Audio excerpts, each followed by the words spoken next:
As Ohio soybean farmers look to sell their most recent harvest, the focus is on a big customer of those crops, China. Farming groups are stressing this year that tariffs could hinder some of their soybean sales. President Trump announced $12 billion in funding to help American farmers on Monday, money that would come from tariff revenue. Ohio Soybean Association Deputy Executive Director Brandon Kern joins me now to go over that. This is a plan they're calling the Farmer Bridge Assistance. So thank you for being here to help weigh in. Absolutely. Happy to. Thanks for having us on. Yeah, it's meant to help the farmers after a challenging year with the tariffs. How much could this federal funding help versus what's being lost on the sales of soybean crops so far? Yeah, it's going to be helpful. It certainly, I don't think for most farmers will or is intended to cover the entirety of losses that we're seeing. Earlier this year when USDA put out their projections of profitability for different crops, they estimated that the average soybean farmer would lose over $100 an acre on the crop this year, just because production prices are so high, production costs are so high, and prices for the commodity that a farmer can sell it for are so low. So I think this is part of the equation. It will be helpful to farmers, but I don't think it's intended to, or nor do I think it will make them whole by any means for this year.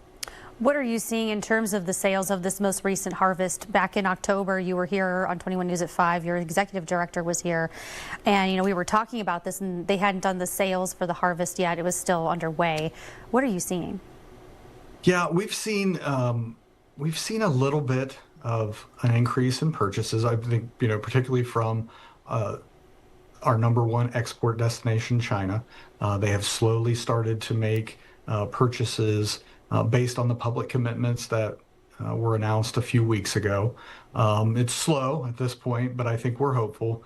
It did, you've seen a response in the marketplace, though. The futures markets for soybeans responded pretty immediately when that announcement is made, and it has improved the price of soybeans somewhat for farmers, and so that's relatively good news. But we'll need to see those sales continue over the next month or so to ensure that, and for farmers to really see the benefit of the agreement that was announced.